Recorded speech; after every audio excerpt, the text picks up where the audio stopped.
ఉంటుంది కదా, ఆ వచ్చిన వెంటనే ఈ వాతావరణ ప్రకృతిని వారు తట్టుకోలేరు.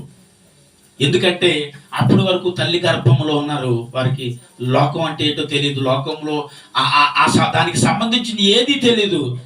ఆ కడుపులో ఎలా ఉంటాడంటే ఒక ఏసీ గదిలో నువ్వు నేను ఎలా ఉంటామో అలా ఉంటాడు. ఎప్పుడైతే ఆ బిడ్డ బయటికి వస్తుందో, వచ్చిన తర్వాత ఈ ప్రకృతి సంబంధమైన ఇవన్నీ కూడా ఆ శిశువు తట్టుకోలేదు. అందుని బట్టి ఆ తల్లి పుట్టిన వెంటనే వారు ఏం చేస్తారంటే గుడ్డలతో చుట్టుపెట్టి తల్లికి అప్పగిస్తారు.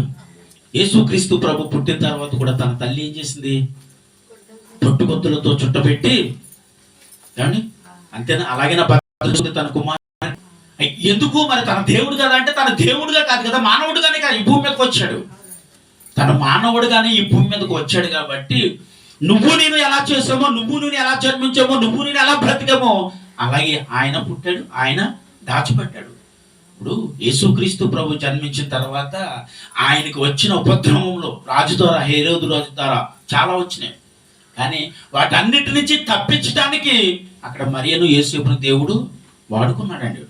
అవునండి, స్వప్నమందు దేవదూత మాట్లాడుతుంది, ఇదిగో నీ బిడ్డకు అపాయాన్ని కలిగి చేస్తూ ఉన్నాడు హేరోదు, అందుని బట్టి ఇక్కడి నుంచి నువ్వు తీసుకుని వేరే ప్రాంతానికి వెళ్ళిపో.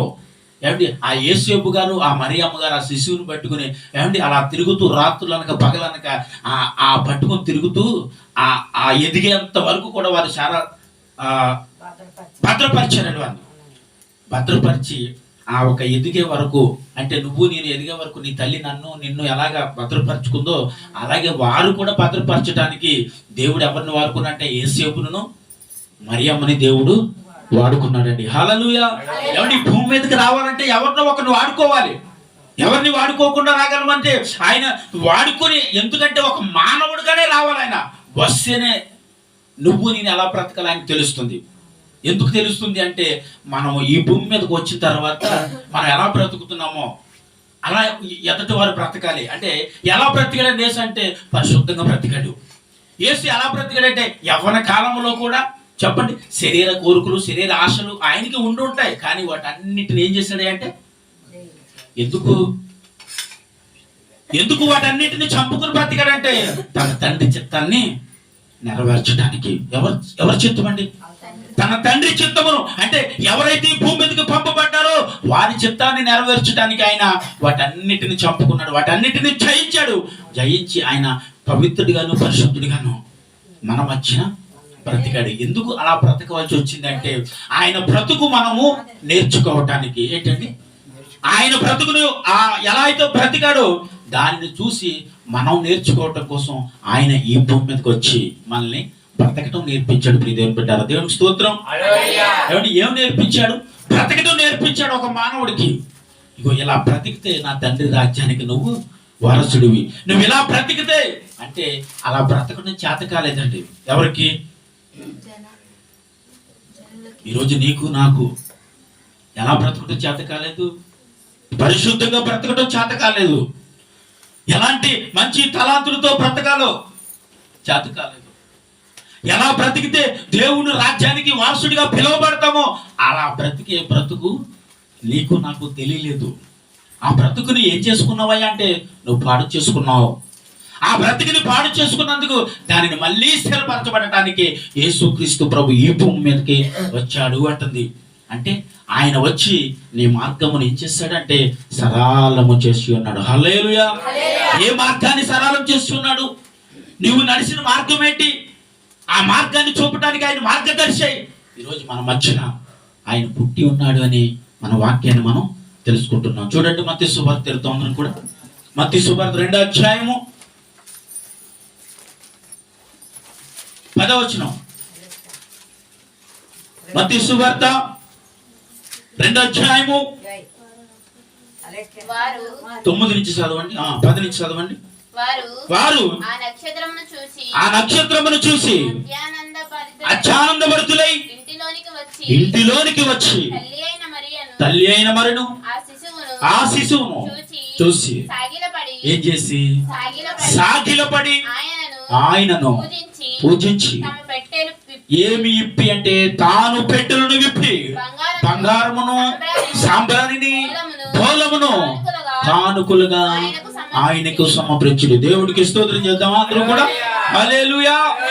ఏమండి వారు వచ్చి ఏం చేశారంటుంది వాక్యం అంటే, వారు ఎప్పుడైతే ఆ శిశువుని చూడటానికి వచ్చారో, వచ్చి చూసిన వెంటనే ఏం చేశారయ్యా అంటే సాగిలపడి వారికి చెప్పాలి నమస్కరించారు. ఎవరికి నమస్కరించారు? ప్రభువైన యేసుక్రీస్తుని ఎప్పుడైతే చూసి ఉన్నారో వారు చూసిన వెంటనే సాగిలపడి ఈయనే ఈ పాపాన్ని మోసుకెళ్ళే గొర్రె పిల్ల అని వెంటనే మోకరించి వారు ఏం చేశారంటే అండి సాగిలపడి నమస్కరించారు. వారు ఏమి విప్పారు? ఇప్పుడు ఏమి విప్పారంటుంది? వారు పెట్టెలను విప్పి బంగారమును సాంబ్రాణిని ధూలమును వారికి కానుకలుగా సమర్పించి ఉన్నారు. దేవుడికి మహిమ కలుగును గాక. హల్లెలూయా. ఏమండి బంగారము దేనికి సాదృశ్యంగా ఇక్కడ కనిపిస్తుందంటే యేసు పుట్టుకకు రాజరికానికి గుర్తుగా కనిపిస్తా ఉంది. సాంబ్రాణి దేనికి గుర్తుగా కనిపిస్తుందంటే ఆయన పరిశుద్ధతకు గుర్తుగా కనిపిస్తా ఉంది. బాలము దేనికి గుర్తుగా కనిపిస్తా ఉందంటే ఆయన మరణానికి సూచనగా కనిపిస్తా ఉంది. యేసుక్రీస్తు ప్రభుకి కావలసిన 3 సూచనలను వారు ఆ సన్నిధిని ఏం చేశారయ్యా అంటే చెప్పండి, యేసుక్రీస్తు ప్రభుకి కానుకలుగా సమర్పించారు. ఎక్కడికి వచ్చి? ఆయనను చూడటానికి వచ్చి వారు ఏం చేశారంటే వారు చెప్పండి ఏమి విప్పారంట అంటే వారు పెట్టెలు విప్పారు. వారు పెట్టెలు తెరిచి అందులో ఉన్న వాటిని దేవునికి కానుకలుగా సమర్పించబడ్డది. హల్లెలూయా, హల్లెలూయా. చూడండి, అంటే వీరు ఎక్కడి నుంచి వచ్చారంటే ఆ నక్షత్రమును చూసి వచ్చారని మనం తెలుసుకున్నాం. ఎవరిని చూసండి? రాత్రి మనం మాట్లాడుకున్నాగా నక్షత్రమును చూసి వారు ఆ నక్షత్రమును ఫాలో అవుతూ ఎక్కడికి వచ్చారంటే రావటం హేరోదు దగ్గరికి వచ్చారు. హేరోదును అడుగుతున్నారు, యూదులు రాజుగా పుట్టినవాడు ఎక్కడున్నాడు అని అడుగుతుంటే రాజు కలవరపడుతూ ఇగో ఆ శాస్త్రులను అనేకులను పిలిపించి ఈ యూదులు రాజుగా పుట్టినవాడు ఎక్కడ ఉన్నాడో పరీక్షించండి. వీళ్ళతో కపటమైన మాటలు మాట్లాడితే ఏమంటారు తెలుసా? మీరు వెళ్ళి ఆ శిశువును చూసి క్రీస్తును చూసి తిరిగి మళ్ళీ మా దగ్గరికి రండి, మేము కూడా వెళ్ళి ఆయనను పూజించి వస్తాం అని ఎప్పుడైతే కపటమైన మాటలు మాట్లాడాడో వారు బయలుదేరి ఆ నక్షత్రమును చూసి వారు బయలుదేరి వచ్చినప్పుడు వారు అత్యంత భరితులై దేనిని చూసి? నక్షత్రమును చూసి. అది ఏం చేసింది అంటే వారు నడిపించి యేసుక్రీస్తు ఉన్న స్థలం దగ్గరికి తీసుకొచ్చినప్పుడు వారు ఆనందంతో సంతోషించి ఆయనకి నమస్కరించారు. హల్లెలూయా. ఆయనకు నమస్కరించి వారు పెట్టెలను విప్పి అక్కడ కానుకలను వారికి సమర్పించడం జరిగింది. అయితే ఇప్పుడు వారు తిరిగి వెళ్ళేటప్పుడు దేవుని దూత అంట ఉంది, నీవు వచ్చిన మార్గమును కాక చెప్పు వేరొక మార్గాన్ని తిరిగి నీవు వెళ్ళమని ఎవరికి బోధించిందండి? కింద వచ్చిన చదవండి ఒకసారి. తరువాత హేరోదు నొద్దకు వెళ్ళవద్దని స్వప్నమందు దేవుని చేత బోధింపబడిన వారై వారు మరి ఒక మార్గమున ఏ దేశానికి? తమ దేశమునకు తిరిగి వెళ్ళేది. దేవుడికి స్తోత్రం చేద్దాం అందరం కూడా. హల్లెలూయా. ఏమయ్యా ఈ వచ్చిన మార్గమును ఎందుకు వెళ్ళొద్దు అన్నాడు దేవుడు దూత? ఎందుకు? ఆ మార్గమును కాక వేరొక మార్గమును నువ్వు ప్రయాణమని వెళ్ళు. ఎక్కడికి వెళ్ళొద్దు చెప్పండి? హేరోదు రాజు ఆ మార్గమును నువ్వు ఇంకా నేను అంటున్నాను, హేరోదు రాజు ఎలా ఉన్నాడు, ఎలా కనిపిస్తా ఉన్నాడు ఇక్కడ ఈ వాక్యాన్ని బట్టి అంటే చెప్పండి, ఆయన లోకానికి సాదృశ్యంగా కనిపిస్తున్నాడు. హల్లెలూయా. ఎవరికి సాదృశ్యంగా ఉన్నావయ్యా అంటే లోకానికి సాదృశ్యంగా ఉన్నాడు. లోకానికి సాదృశ్యంగా ఉన్న వ్యక్తి దగ్గర నుంచి వీరు వచ్చారు. అంటే లోకం నుంచి నేను ఎక్కడికి వచ్చాం చెప్పాలండి అందరు కూడా. అయ్యా ఎక్కడి నుంచి వచ్చాను అని అడిగితే అయ్యా లోకం నుంచే. ఎవరి నుంచి అంటే లోకంలో నుంచి వేరు పరచబడి క్రీస్తు దగ్గరికి వచ్చాను. క్రీస్తు దగ్గరికి వచ్చిన నీవు మళ్ళీ ఆ మార్గమును వెళ్ళటం దేవుడికి అది చెప్పండి అందరూ కూడా ఇష్టం లేదు. ఇష్టం లేదయ్యా, నువ్వు లోకంలో నుంచి వచ్చావు, లోకంలో నుంచి వేరుపరచబడ్డావు, క్రీస్తుని నువ్వు పూజించావు, ఆయన నువ్వు ఆరాధించావు,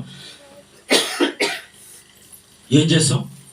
ఆయనను మనము ఆరాధించాం అని బైబిల్లో రాయబడి ఉంది కదా. అంటే ఇప్పుడు నువ్వు దేవుణ్ణి ఒక్కసారి అంగీకరించి ఆయన సన్నిధికి నువ్వు వచ్చి నడిచిన తర్వాత తిరిగి మళ్ళీ లోక మార్గంలోకి వెళ్తానికి దేవుడు ఒప్పుకుంటాడా? ఇక్కడ దేవుడు ఒప్పుకోలేదు. వీళ్ళు ఏ మార్గాన్ని వచ్చారంటే హేరోదు మార్గమును వచ్చారు. అంటే లోకములో నుంచి వచ్చావు. లోకములో నుంచి వచ్చిన నీవు తిరిగి మళ్ళీ లోకములోనికి వెళ్ళటానికి దేవుడు ఒప్పుకోకే. వారిని అన్నాడు, స్వప్నం ముందు కనిపిస్తూ వాళ్ళతో మాట్లాడుతున్నాడు, మీరు ఏ మార్గాన్ని వచ్చారో, ఏ మార్గం అంటే హేరోదు మార్గాన్ని, ఆ మార్గమును మళ్ళీ నువ్వు వెళ్ళవద్దు, వేరొక మార్గమును తిరిగి నీ దేశానికి నువ్వు. చూసారా ఏ మార్గాన్ని వెళ్ళాలి? ఇప్పుడు మనం ఏ మార్గాన్ని మనం వెళ్తున్నాం అంటారు. అయ్యా, ఒక దినం నిన్ను నమ్మి నిన్ను అంగీకరించి నువ్వు దేవుడు అని తెలుసుకొని నీ దగ్గర నేను చెప్పాలి వచ్చాను. వచ్చిన నేను ఎలా బ్రతకాలో నాకు నేర్పించావు, ఎలా బ్రతికితే పరిశుద్ధంగా ఉంటావో నేర్పించావు, ఎలా బ్రతికితే నీతో అద్భుతమైన ఆ సహవాసం చేయాలో అన్నిటిని నేర్పించావు. నేర్పించబడిన నేను మళ్ళీ నీ దగ్గర ఎలా ఉండాలి మరి చెప్పాలండి? స్థిరమైన వ్యక్తిగా నిలవబడాలి. స్థిరమైన వ్యక్తిగా నిలవబడాలంటే నువ్వు వచ్చిన మార్గంలో మళ్ళీ తిరిగి నువ్వు చెప్పాలండి, తిరిగి మళ్ళీ నువ్వు ఆ మార్గంలోకి వెళ్ళకూడదు. అందుని బట్టి ఆ మార్గంలోనికి వెళ్ళకుండా ఉండాలని దేవుని దూత అంటుంది, నువ్వు వచ్చిన మార్గమును కాదు, వెళ్ళవలసిన మార్గం. చెప్పండి ఏ మార్గమయ్యా? నేనే మార్గము, నేనే సత్యమును జీవము అని వాక్యం అంటుంది. హల్లెలూయా. ఏదయ్యా మార్గం అంటే క్రీస్తే మార్గం అని వాక్యం అంటుంది. అయితే ఆ మార్గాన్ని నువ్వు ప్రవేశించావు. ఎప్పుడు ప్రవేశించావు అంటే ఎక్కడి నుండి ప్రవేశించావు అని అడిగితే లోకము నుండి నువ్వు ప్రవేశించావు. అంతేనంటారా? నువ్వు లోకములో నుంచే దేవుళ్ళో ప్రవేశించారు. లోకము నుండే ఆ లోకములో నుంచి ఆ మారు మనసును పొంది ఏం చేస్తామంటారు చెప్పాలి? దేవుణ్ణి చూడటానికి, దేవుణ్ణి దర్శించడానికి వచ్చిన ఆ జ్ఞానులు ఆయనకి ఏం చేశారంటే చెప్పండి, నమస్కరించారు, ఆయనను పూజించారు, ఆయనకి కానుకలుగా అర్పించారు. ఈ రోజు నువ్వేం అర్పిస్తున్నావు? నీ హృదయాన్ని దేవుడికి అర్పిస్తున్నావా? నీ ఆలోచనలో, నీ శరీరంలో ఉన్న బలహీనతలను ప్రతి ఒక్కటి సమస్తమును నువ్వు నీ దేవునికి చెప్పాలండి, నీ దేవునికి నువ్వు అర్పించాలి. వీరు ఎప్పుడు అర్పించాలి అంటే క్రీస్తును చూడటానికి వచ్చినప్పుడు. క్రీస్తును చూడటానికి వచ్చిన ఆ దినము వారు సాగిల పెట్టారు, నమస్కరించారు. వారు ఇవ్వవలసిన ఆ కానుకలను తీసి, ఆ కానుకలు దేనికి సాదృశ్యం అంటే ఈరోజు నీ జీవితంలో సమర్పించబడిన వాటికి సాదృశ్యం. హల్లెలూయా. దేనికి సాదృశ్యంగా ఉందండి? నీ జీవితంలో ఆ క్రీస్తుకు విరోధమైనవన్నీ ఆయనకి ఏం చేయాలి? సమర్పించే వ్యక్తిగా ఉండాలి. అంటే నువ్వు అలా బ్రతకాలంటే, అలా బ్రతికావు అంటే, అలా బ్రతికి నువ్వు మళ్ళీ లోకంలో వెళ్లకుండా ఉండటానికి ఆ ఏ రోజు మార్గంలోకి మళ్ళీ నువ్వు వెళ్ళకూడదు అని ఈ జ్ఞానులతో దేవుని దూత మాట్లాడుతూ ఉంది కదండి. అంటే ఎందుకు ఇలా మాట్లాడింది అంటున్నాను? ఏ రోజు మార్గం దేనికి సాదృశ్యంగా ఉందన్నాను? లోకానికి సాదృశ్యంగా ఉంది. లోకానికి సాదృశ్యంగా ఉన్న వ్యక్తి దగ్గరికి తిరిగి వెళ్ళటానికి దేవుడు ఒప్పుకున్నాడా? ఈరోజు నువ్వు నేను ఆయనలో బ్రతుకుతూ, ఆయనలో జీవిస్తూ బ్రతుకుతున్న మనం మళ్ళీ తిరిగి లోకంలోకి వెళ్తే దేవుడు ఎంత కృంగిపోతాడంటారు, ఎంతగా బలహీనుడైపోతాడంటారు. అంటే నిన్ను నన్ను బట్టే ఆయన చెప్పండి మాంసపు ముద్దగా, ఏ మాంసం అండి? పాపపు మాంసము ముద్దగా మారిపోయాడు కదండి. నీ పాపము నా పాపము ఆయనని బలి పశువుగా వధించబడింది. ఈరోజు ఆయన నీ కొరకు నా కొరకు బలి అర్పించబడిన దేవాది దేవుడు ఈరోజు మన పాపాలన్నీ కడగటానికి ఈరోజు నీ ముందుకు వచ్చిన దేవుడు ఎవరయ్యా అంటే నజరేయుడైన యేసుక్రీస్తు ప్రభు. నీ పాపాలను కడుగుతూ, నీ తప్పుడు మార్గముల నుంచి నిన్ను తప్పించి సరైన మార్గంలో నడిపించడానికి ఆయన ఏమయ్యాడంటే ఈ భూమి మీదకి వచ్చాడని వాక్యం చదివిస్తుంది. చూడండి, ఇంకొక మాట చూపిస్తాను మీకు. సంఖ్యాకాండం ఒకసారి చదువుదామా. సంఖ్యాకాండము 24వ అధ్యాయము 17వ వచనం ఒకసారి చూద్దాం. ఆయనను చూచుచున్నాను గాని ప్రస్తుతమునున్న కాదు. ఆయనను చూచుచున్నాను గాని సమీపమున ఉన్నట్టు కాదు. నక్షత్రము యాకోబులో ఉదయించును, రాజదండము ఇశ్రాయేలుల నుంచి. దేవునికి స్తోత్రం చేద్దాం. హల్లెలూయా. ఎవరయ్యా ఈ రాజదండం అంటే? యేసు. ఏమండి? యాకోబు వంశంలో నుంచి అంట. ఎక్కడి నుంచి వచ్చిందండి ఇది? యాకోబు వంశంలో నుండి. యాకోబు వంశంలో నుండి ఒక నక్షత్రము ఏం చేయబడుతుంది? ఏమండి? యాకోబు వంశంలో నుంచే వచ్చిందా? ఏమండి? ఏ వంశంలోంచి వచ్చారు మనకి క్రీస్తు? ఏ గోత్రము నుండి? ఏమండి, యోధా గోత్రం. యోధా ఎవరికి సంబంధించిన వాడు? యాకోబు కుమారుడు. యాకోబు కుమారులో నుంచి యోధా గోత్రము సింహము, కొదమ్మ సింహములా. చెప్పండి, చెప్పాలి. క్రీస్తు, యేసు క్రీస్తు ప్రభు ఈ భూమి మీదకి వచ్చాడు కదండి. ఎక్కడి నుంచి వచ్చాడంట? యాకోబు వంశము నుండి. అయితే ఈ తీర్మానం ఎక్కడి నుంచి అంటే ఆది కాండము నుంచి ప్రకటన గ్రంథం వరకు కూడా యేసు క్రీస్తు ప్రభు పుట్టుట కొరకు వివరించింది కదండి. ఇప్పుడు ఆది కాండంలో దేవుడు నక్షత్రాల గురించి మాట్లాడా? ఎవరితో మాట్లాడాడండి? అబ్రహాముతో మాట్లాడాడు. అబ్రహాముతో ఎందుకు మాట్లాడాడు ఆయన అంటే, అబ్రహాము గారు సంతానం లేక ఆయన ఏడుస్తూ ఉన్నప్పుడు, ఆయన పడుతున్నప్పుడు, ఆయన కురుముడుతున్నప్పుడు ఆ అబ్రహాము గారి గృహంలోనికి దేవుడు వచ్చాడు. వచ్చి అబ్రహాంని అంటాడు, బయటికి తీసుకొచ్చి, ఇంకో ఆకాశము మీద ఉన్న నక్షత్రంలో నీవు లెక్క పెట్టగలవా? ఎవరైనా లెక్క పెట్టగలరా? లెక్క పెట్టగలవు అయితే నువ్వు లెక్కించగలిగితే లెక్క పెట్టు. ఎన్ని నక్షత్రములు ఆకాశం ఉన్నాయి, అంతమంది బిడ్డలు నీకు నేను అబ్రహాము. దేవుడికి స్తోత్రం చెప్తాను. ఏమండి 90 సంవత్సరాలు వచ్చేసిన తర్వాత నాకు అంతమంది పిల్లల్ని ఇస్తారని అంటే ఎవరైనా నమ్ముతారు? ఇప్పుడు పెళ్ళి 10 సంవత్సరాలు అయిందండి, పెళ్ళి 4 సంవత్సరాలు అయిందండి, పెళ్ళి 2 సంవత్సరాల నుంచి కూడా. ఎందుకండి? పెళ్ళి 1 year అయిందంట, ఫోన్ చేసి గర్భం లేదని చెప్తూ ఉంటది. ఏంటి అంటే 1 సంవత్సరంలోనే వీరు ఈ భయంకరమైన పరిస్థితి వీళ్ళ జీవితంలో. అదే ఒక 2 సంవత్సరాలు, లేకపోతే ఒక 10 సంవత్సరాలు, లేకపోతే ఒక 16 సంవత్సరాలు అని అనుకుందాం. అంటే ఇన్ని సంవత్సరాలు ఉన్న వీరి జీవితంలో అబ్రహాము కంటే వీళ్ళు గొప్ప వాళ్ళు అంటారా? వీళ్ళందరికంటే నేను అంటాను అబ్రహాం గొప్పవాడండి. హల్లెలూయా. ఏమండి, అబ్రహాము ఎంత గొప్పవాడే అంటే 90 సంవత్సరాల వయసులో అబ్రహాముతో అంటున్నాడు, ఎంతమంది పిల్లల్ని ఇస్తానని. ఎవరైనా నమ్ముతారండి? అబ్రహాము నమ్మాడు. ఆయనే రూఢిగా నమ్మి ఉన్నాడు కాబట్టి ఆయన నీతిమంతుడిగా ఎంచబడ్డాడని బైబిల్ చదివిస్తూ ఉంది. ఇన్ని సంవత్సరాల వయసులో ఈ ముసలతనం ముందు నాయనా ఇంతమంది బిడ్డల్ని కనడానికి ఇంకా నాకు శక్తినిచ్చావా? ఇచ్చినా కానీ వాళ్ళని పెంచగలమంటారా? అబ్రహాం అడగలేదండి అసలు. ఎందుకంటే ఆయన ఎలాంటి వాడు? నీతిమంతుడు. చెప్పండి, మాట మీద నమ్మకాన్ని ఉంచుకున్న వ్యక్తి. ఆ 90 సంవత్సరాల వయసులో చేయబడిన, అంటే తీర్మానం చేయబడి 30 సంవత్సరాల క్రితం చేశాడు. 70 సంవత్సరాల వయసులోనే దేవుడు తీర్మానం చేశాడు. అప్పటికి 90 సంవత్సరాల వయసు వచ్చేసరికి మళ్ళీ ఆకాశం బయట తీసుకొస్తా ఉన్నాడు. అంటే అప్పుడప్పుడు అవునామకు వస్తూ ఉంటుంది చాలా మందికి. దేవుడు నాకు గర్భం ఇస్తాను అన్నాడు, ఇస్తాడా ఇవ్వడా అంటే ఇలా రకరకాల ఆలోచనలు వారి జీవితంలో ఉంటది. అయితే దాన్ని గుర్తు చేయడానికి అబ్రహామును బయట తీసుకొచ్చి ఆ నక్షత్రాన్ని దేవుడు చూపిస్తున్నాడు. చూపించి, ఇదిగో అంతమంది బిడ్డల్ని అబ్రహమా నీకు నేను ఇవ్వబోతా ఉన్నాను, నమ్ముతావా? నువ్వు నేనైతే ఏమంటావండి? అవసరం లేదు. ఇప్పుడు మా పిల్లలు ఊరు రమ్మంటుంది, క్షమించాలి, కాడి రమ్మంటుంది, ఊరు రమ్మంటుంది. అంటే ఇలాంటి జోకులు వేస్తా ఉంటామండి. ఎవరికి? దేవుడికి. తండ్రి ఈ వయసులో మీరు ఒకవేళ పిల్లలు ఇచ్చినా ఎలా పెంచుతానే? చక్కగా ఆడించాలనుకున్నా పాడించాలనుకున్నా నీ చేయగలనా? అబ్రహాం ఆ దినమున దేవుడితో అలా మాట్లాడలేదు. మాట్లాడాయా అంటే ఆయన నమ్మకాన్ని ఇచ్చాడంతే. ఆయన చెప్పిందని, అయ్యా ఎవరైనా లెక్కించగలరంటే అమ్మ సూత్రం చెప్తాను గట్టిగా.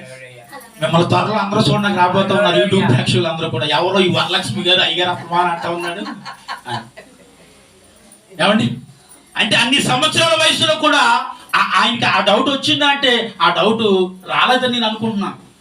అందుకనే దేవుని చిత్తం అబ్రహాము జీవితంలో నెరవేర్చబడింది. హల్లెలూయా.